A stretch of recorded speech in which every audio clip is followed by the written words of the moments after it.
1985, première controverse pour Slayer. Sur Hell Awaits, leur deuxième album, des textes sont joués à l'envers, proférant des paroles telles que « Rejoins-nous », laissant envisager une appartenance à des groupuscules sataniques très violents. Alors que, bah non en fait. L'année qui suit est marquée par la sortie de Raining Blood, un album qu'il est bien, machine à hymnes métal dont les vertus sont encore vantées de nos jours. Parmi ces hymnes, Angel of Death, piste d'ouverture qui commence par un cri aigu déchirant, nous plongeant très vite dans le vif du sujet.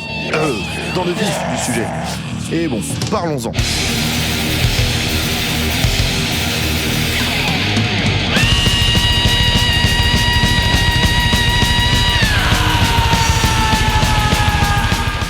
Angel of Death, mais mec, c'est du trash, on va pas philosopher là-dessus.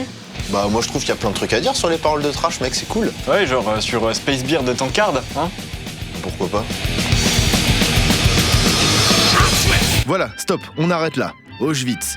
Slayer, c'est des nazis, l'album ne doit pas sortir, blablabla. Venom a déjà pas mal fait la polémique avec Welcome to Hell en 1981 et Black Metal en 1982 avec ses pentacles et sa tête de bouc. Mais voilà, Slayer arrive, joue énormément sur ses basses présentes, mais décide de toucher à l'intouchable, le nazisme. Slayer, dans Angel of Death, se met dans la peau de Joseph Mengele, médecin et anthropologue nazi, et autant dire qu'ils attaquent sans concession dès le départ. Bon bah, je crois que tout est dit, hein. Il faut savoir qu'en vérité, les nazis avaient interdit les expériences scientifiques sur les animaux. Du coup, ça s'est répercuté sur les humains. Sur certains humains. Joseph Mengele, cerveau malade et médecin dans le même temps, se livre à des expériences scientifiques très classes et un peu absurdes façon Frankenstein. Là, ici, c'est lui quand il est vieux. Il a des petits airs de Georges Brassens avec sa moustache, c'est vrai, mais il chantait pas tout à fait les mêmes chansons. Slayer arrive et d'emblée balance qu'il désire que tu crèves à Auschwitz, ce qui est peut-être un peu réducteur vis-à-vis de la psychologie de Mengele. En fait, Mengele n'a pas eu pour fonction unique de commanditer des expériences dans son coin. Non, il faisait aussi partie des gens qui sélectionnaient selon des critères un peu arbitraires qui allait prendre une douche dès son arrivée à Auschwitz et qui allait avoir droit à son séjour tout frais payé. Cette emprise sur la vie des déportés est plutôt bien retranscrite par la suite. Ce passage rend bien compte de l'homme en tant qu'individu. Effectivement, au sein du régime qui était en vigueur, il a participé à la mise à mort d'un paquet de gens. Mais Slayer, en disant « You run your life », considère que cette masse était constituée avant tout de personnes avec des histoires, des familles et des singularités. C'est un aspect souvent négligé quand on parle du régime d'Hitler, de Staline, de Mao ou de Pol Pot. On ne voit que l'ensemble, des quantités tellement grandes qu'on les appréhende pas vraiment et ça contribue à déshumaniser les faits. Slayer, dans ce titre, fait donc preuve, avec pourtant un texte semblant bateau, d'une finesse que n'ont pas pris le temps d'avoir nombre d'historiens. C'est quelque chose que le groupe en vérité nuancera ensuite en donnant précisément le nombre de 400 000, faisant ainsi un contraste important entre ça et ce qui a été dit plus tôt. C'est un effet de style sûrement involontaire mais plutôt intéressant qui souligne le côté cinglé du bonhomme. Et justement, cet effet est renforcé juste derrière par l'appellation de Monarch to the Kingdom of the Dead, ce qui n'est pas innocent. La comparaison au monarque fait sens, parce que l'on est pile poil dans la même configuration. Imaginez un roi, de nature il régnera sur une masse importante de gens. Toutefois, il lui sera possible de décider du sort d'un individu spécifique exactement sur le modèle Mengele. Un point de plus du côté finesse pour Slayer. Mais bon, il ne faut tout de même pas négliger que le métal, c'est le métal, surtout en 1986 où on n'avait pas encore les blaqueux pour pondre des textes hyper chiadés façon sous Baudelaire. Il nous faut donc un peu de rock'n'roll. Et Slayer va t'en donner avec...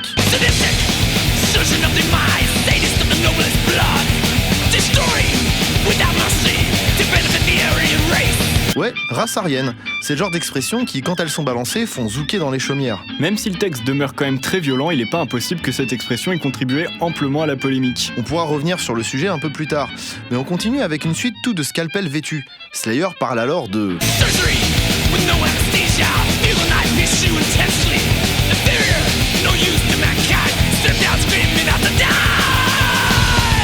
C'était une des particularités de Mengele en effet, l'opération sans anesthésie, comme les vrais bonhommes. Juste derrière, Slayer, avec cette histoire de cris déchirants, souligne que ce que les nazis considéraient, sur le modèle du surhomme de Nietzsche légèrement surexploité, comme une faiblesse humaine. À noter le sarcasme avec Screaming Out to Die, puisque justement, mourir n'est pas la finalité de l'expérience, Mengele repoussant l'échéance non sans une once de sadisme, préférant s'amuser un peu avant. C'est d'ailleurs là qu'en plus de son surnom d'ange de la mort déjà établi, Slayer rajoute à la différence près que le boucher, lui, il travaille la viande froide. Toute la suite jusqu'à la fin du morceau sera en fait la partie chirurgicale. Le texte se présente comme une liste d'atrocités. On va commencer par injecter des trucs dans le cerveau, appuyer sur les os du crâne, brûler de la chair, tester la résistance physique. et même faire référence à ses expériences sur des jumeaux, son péché mignon, et qui consistait par exemple à relier les veines des victimes afin d'étudier les réactions. Ouais, des siamois artificiels, on est carrément dans Silent Hill là. En fait, ce qui s'apparente à des caprices enfantins jamais bridés est justifié par la suite sous le couvert de la réalisation de l'Holocauste. Comme si finalement, Mengele, lui, n'éprouvait aucun plaisir malsain à faire ça. Que c'était juste qu'il fallait bien le faire, sinon l'Holocauste, tout ça... Toutefois, Slayer tient à réinsister sur l'aspect humain en disant une prière bien sûr entendue qui finira par arriver puisque derrière, ils sont froids, comme le précise le texte.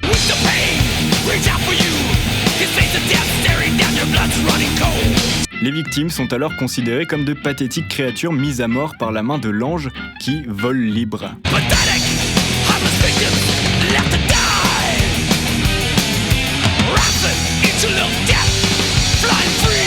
Et ça, c'est certainement l'une des ouvertures les plus classes de fin de texte dans le métal. Mengele vole libre, pour la simple et bonne raison que son immoralité fait partie de la loi à ce moment-là.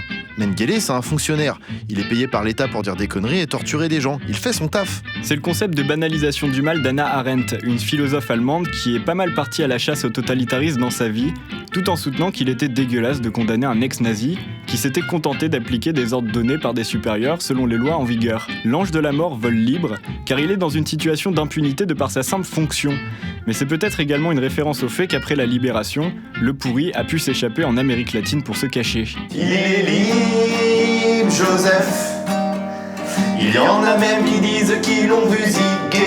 En clair, Slayer tape véritablement très fort avec Angel of Death, aussi bien sur le plan musical que sur le plan du texte, symbiose de l'extrême et de la réflexion malgré ses airs simplistes et primaires. Leur label leur a chié dans les bottes. Ils ont eu beaucoup d'emmerdes alors qu'au final, ils sont loin de défendre Mengele. Au contraire, ils disent qu'il est rance, tantôt en le comparant à un psychopathe, tantôt en le faisant passer pour un enfant gâté qui a oublié de grandir. Les symboliques sont puissantes, explosant à la tronche de l'auditeur de manière brute, et les faits sont décrits avec une neutralité qui fait froid dans le dos.